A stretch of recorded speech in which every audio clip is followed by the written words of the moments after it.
لا يعقل من صباح نتوما تطبلوا على حرام جهدكم. جيت انا ما تضربوش معايا يعني بالعربيه علي الميزان. صباح انا نعمل هكذا بيدي. انا غادي ندير لكم فيديو كنتمنىكم تحكموا بصدق. ما كنشوف انا الوقت ديالي بدا غادي يقرب وغادي نعمل الختام ديال الختام. مقدم ديال الطائفه النسويه كيعرفني انني شنو كنعمل فيه وكيعرف الادوار شنو كنعمل فيه وكيعرفني انني ملي كنعطي له لا بارول ليلو او هو غادي يغني معايا كيعرف شنو خصو يتغنى في ديك اللحظه. اللي سلمى المنظمه حقا دابا عاد كتشوف الموسيقيين ديال القسوات ديال الافعال ماشي حتى فعل واحد. والمضايقات اللي تعرضت ليهم حيت فريمون كنت عايشه في واحد التوتر ما كان عالم بيا غير سير ربي. ساعه عارفه الجمهور كيتسناني وانا باقي ما دازيش فيرمون. شنو غادي نعمل؟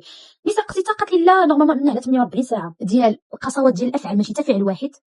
والمضايقات اللي تعرضت ليهم حيت فريمون كنت عايشه في واحد التوتر ما كان عالم بيا غير سير ربي. قدم واحد الاعتذار بقلب صادق اولا بعد من الجمهور المغربي اللي دائما كيدعي معايا وانا كل يقين انه الجمهور المغربي هو راس المال ديالي هو النجاح ديالي.